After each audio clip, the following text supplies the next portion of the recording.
I want to make one thing like really, really clear. I don't want my parents involved in this at all. You know, like I don't want them to know. No, like I'm a high school student. And like if I don't get in front of a magistrate to call you, right? Okay, fine. They gave me one phone call, and the guard was like waiting for me at the end of the hall. The hall smelled like a boys' room, like no one has flushed a toilet. I was looking into the cells, and people were looking out like drunk. And I wasn't drunk, and I didn't stab anybody, and I didn't mug anybody, and I didn't steal anything. And here I was being treated like all these people. He's 17, a high school senior, a higher than average IQ, inquisitive, well liked by students and teachers. His name is Charles, but close friends call him Chuck or Charlie, and he's behind bars.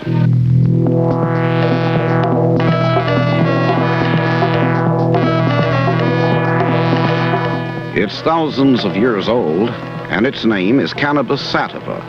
It's also known as marijuana, pot, grass, weed.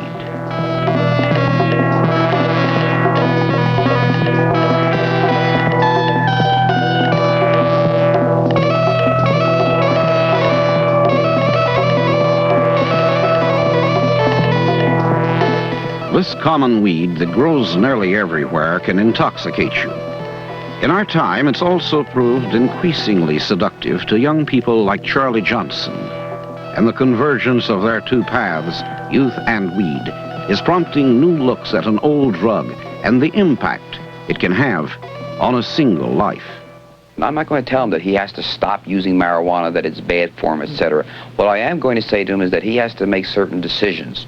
That even though he may have experimented with marijuana and found it nothing more than a mild intoxicant that has no serious or permanent effect on him, that I'm going to say that it has a lot of legal implications. It's marijuana.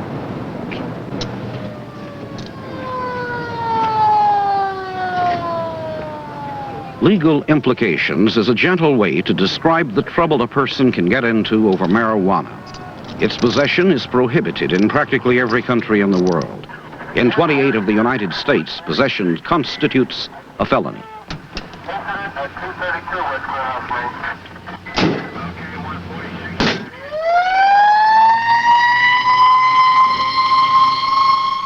Severe penalties have produced a new breed of drug specialists. Lawyers like Bernard L. Siegel, who recognize that the marijuana problem involves much more than laws. Siegel's approach to each case is intensely personal. Well, let me ask you, Mrs. Johnson, did Charles tell you anything more about the circumstances of his arrest? Well, not too much, except they were standing in the park, and they may have been smoking. He didn't give me too many of the facts. All right. Do you know whether Charles has been smoking marijuana for long? I don't think he's been smoking for long, but he did admit that he had been smoking before this. I gather from the way you put it, though, that you didn't have any knowledge prior to this time that Charles had been using marijuana. Oh, no, none at all. One of the reasons Charles's situation is so serious to me, Mrs. Johnson, is the fact that under the law of our state, the crime of possession of marijuana is a felony. Weight 162. Step down, put your back against the board. 5'7", medium, brown, hazel, medium. Just stand there. Hold your arms out in front of your palms up. Scar left wrist inner.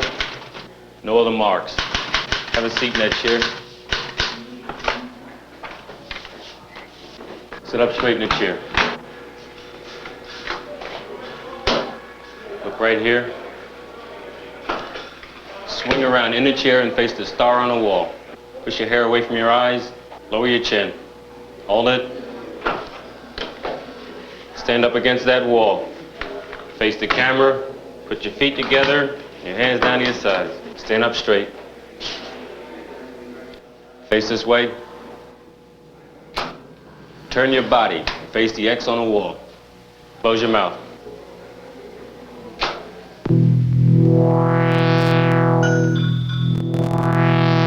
Cannabis sativa, the common marijuana plant, appears in history as hemp, whose fibers made strong rope. It was used for this purpose at least 3,000 years before Christ. Clothes were woven from it by the Scythians in southern Russia. They also discovered that the smoke from burning hemp seeds made them extremely drunk. For the ancient Chinese, marijuana, or hemp, would become a medicine to be chewed, drunk, or smoked. It was also shared with friends at social gatherings.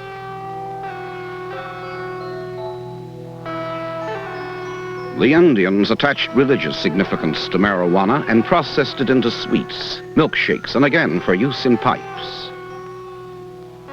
Known in Africa and the Near East as hashish, the resin from the female marijuana plant is to this very day the intoxicant most favored by the Arabs.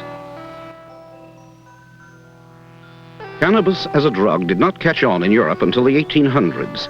Then a handful of literary figures took it up and exaggerated its powers for good and bad far beyond its real effect.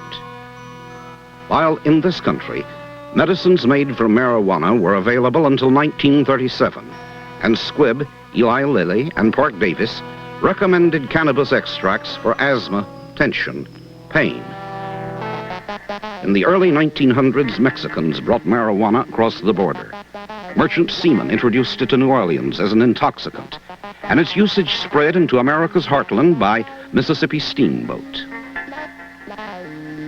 In the 1920s and 30s, with alcohol prohibited, fears mushroomed that what had been primarily a non-white drug would break out of the ghetto and sabotage the American work ethic on which the establishment was founded.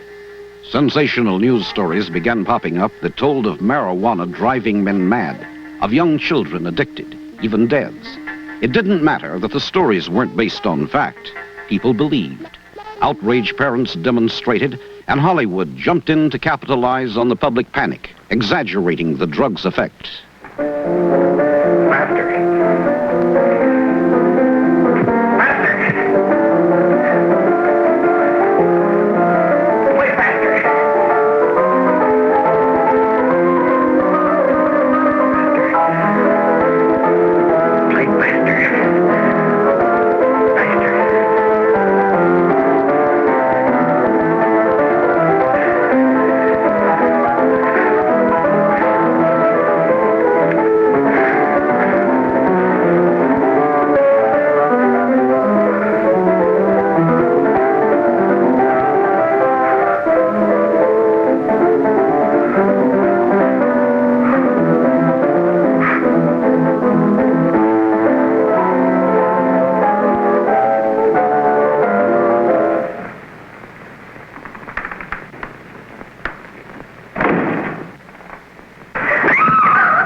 Your Honor, in this case, the state waives trial of the defendant, Ralph Wiley. It is convinced that he is hopelessly and incurably insane, a condition caused by the drug marijuana to which he was addicted. It is recommended, Your Honor, that the defendant be placed in an institution for the criminally insane for the rest of his natural life. I see no reason why the request should not be granted. We know now that marijuana does not cause insanity. It does not provoke violence. It is not addictive. But the debris from such muddled notions lingers on. The effect has been a radical counter-reaction. Today, marijuana supporters are just as biased in their claims for pot as their parents and grandparents were in denouncing it. When I'm high, my head works more intelligently, more accurately. Well, I could express my opinions better and I can open up with people. I'm 18, an art student, and I do believe in smoking marijuana. I just enjoy getting stoned. You feel like euphoria, how they pronounce it? Euphoria. Euphoria, yeah, very happy. Then you question your goals, like what have I done in life and that kind of trash. You can at certain moments with certain musics, certain environments such as by the sea, have some rewarding spiritual relationships with the rest of the universe. It occasionally gets me in trouble. I got locked up just a week ago. I believe that the oppression upon the plant is another form of political oppression on the part of an established order. Marijuana threatens the entire political and behavioral and social pattern of the United States. Once thought to be favored by young people on the fringes of established society, marijuana is no longer just their thing. More and more we hear of stockbrokers, advertising people, lawyers, doctors, writers who once a week smoke pot. Okay, quiet. I'm 26 years old, I'm a public accountant, and I smoke. It's like a drink, you know, it helps you relax. It's as good as liquor. I mean, let's face it, if the world was perfect, nobody would get high. Relaxes me, makes me feel happy. That's all. I feel that a lot of the fear is due to the fact that the use of marijuana is spreading into the middle and upper classes. I've tried it. I could live without it. I got the giggles. That was about all. A naive person can get sucked into something more detrimental to them. It always leads to something stronger. It's been proven. Habit forming, and it's a deteriorating sort of thing. It upsets the brains. Once you start on this drug, you can't get away from it. It finally leads to death. For most people, especially those over 40, Hollywood did its work well, and the extremism of the 30s still dominates their thinking.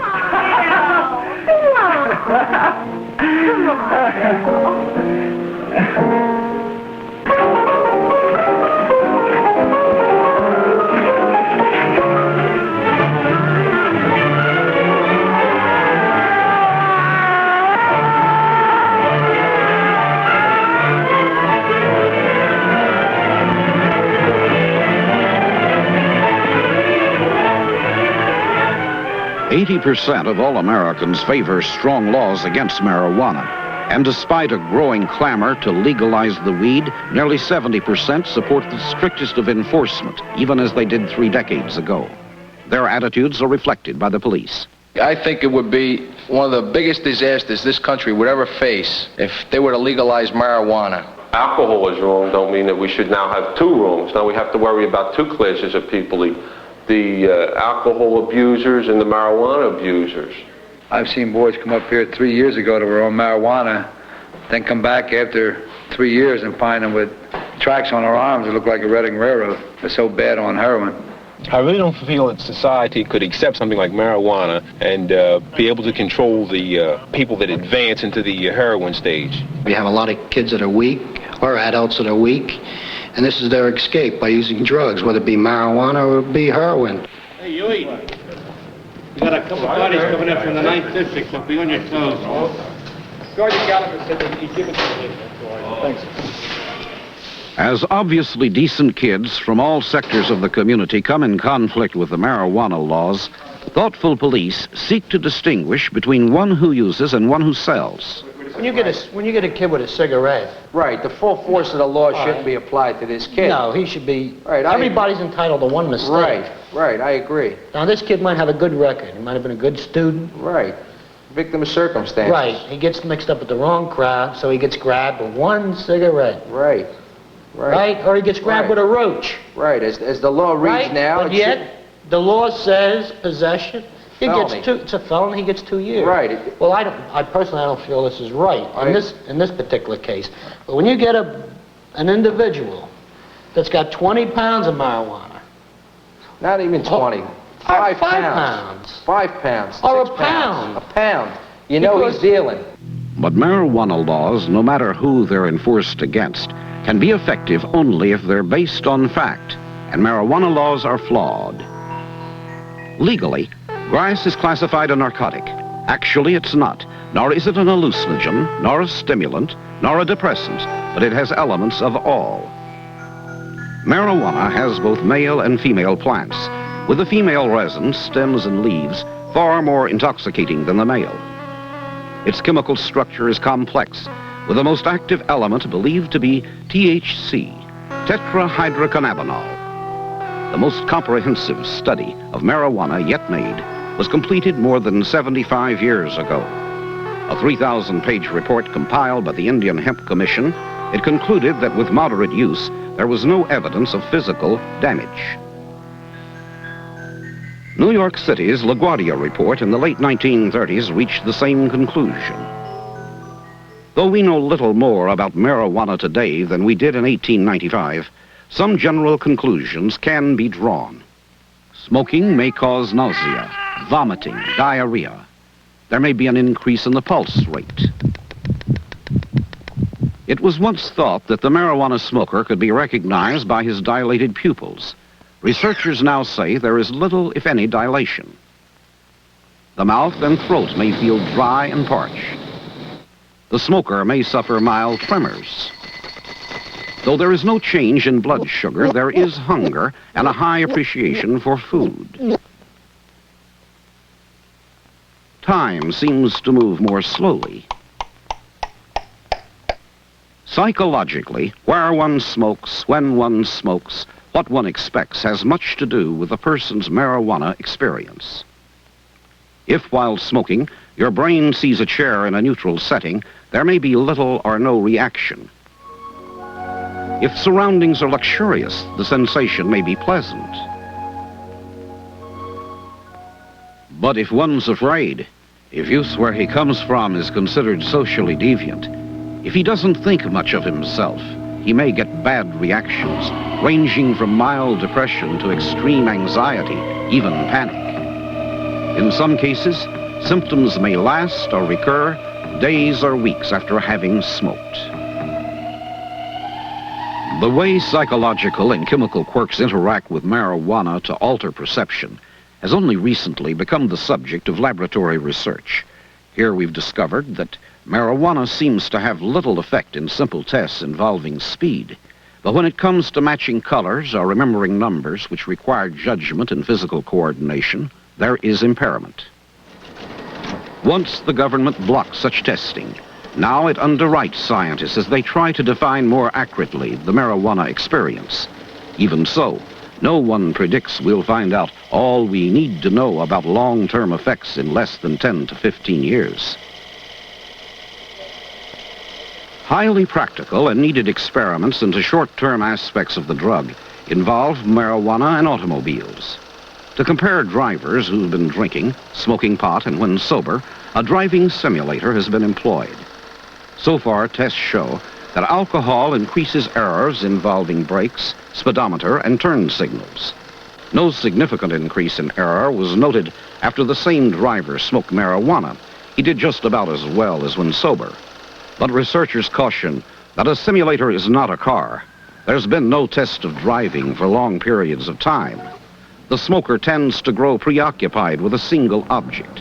Will this affect his reaction to the total driving experience?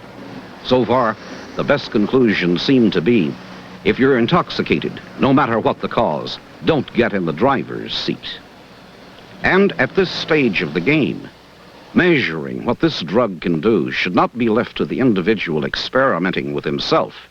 It belongs in the laboratory, where animals are used. One test involves injection of radioactively treated THC. Then scientists trace its path. They're looking for its metabolic fate. What chemical alterations occur while it's in the body? This would indicate how a human being responds to it. Other tests are in the works. It is now known that serious liver damage has occurred in some heavy marijuana users when no previously known cause, such as alcohol or other drugs, is involved. With the support of the National Institute of Mental Health, we're seeking much-needed answers to important questions. How does marijuana affect the heart, the kidneys, brain, nervous system?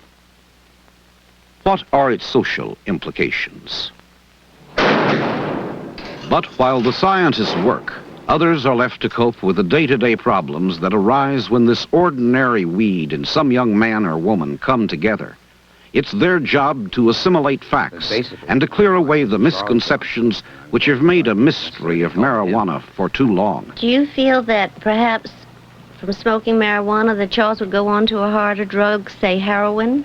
Well, Mrs. Johnson, I don't think that there's any reason to believe, at least from the medical standpoint, that exposure to marijuana and smoking marijuana causes any desire or need to get into a hard drug such as heroin, a really dangerous drug.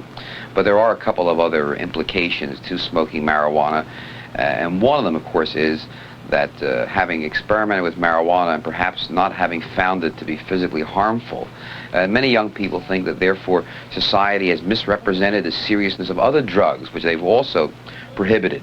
And therefore the feeling is that they can disregard all the warnings they've heard about the dangers of heroin. Another problem, of course, is that the persons who are the real dealers in marijuana are frequently people who themselves are using hard drugs like heroin. And of course, being exposed to people like that who think that that hard drugs are really quite the way to live, then many young people will be misled into thinking that they also should perhaps consider experimenting with the hard drugs. Your son is likely to tell me that young people want to use marijuana because it's their own special kind of thing. The way that adults, they see it, have alcohol as their own kind of special thing. I think the one fair comment that I can make about it to him, which I believe very strongly, is that young people who are coming to physical and emotional maturity have a lot of problems to cope with. They're growing up.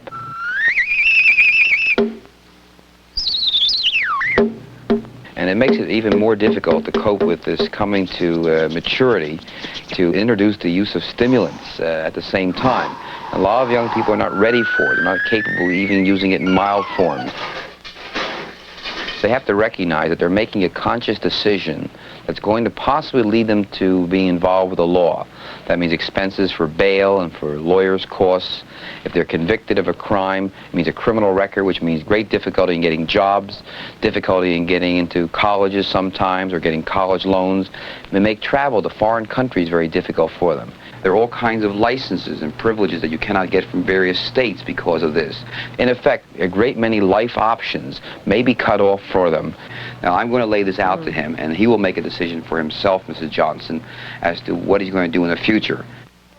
No one asks that Chuck Johnson and others like him reach any decision that isn't based on facts.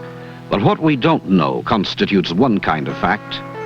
We really don't know what marijuana does, good or bad, to any individual at a given time. We cannot predict reactions. We do know it's a foreign agent that can be traced to various body organs, but long-term effects are not known. We know less about pot than we do about the relationship between whiskey and cirrhosis, cigarettes and cancer, cyclamates and organic damage. Lastly, rightly or wrongly, legalization of marijuana, if it ever comes, is far in the future. And any change in status will come only after much more is known than we know now.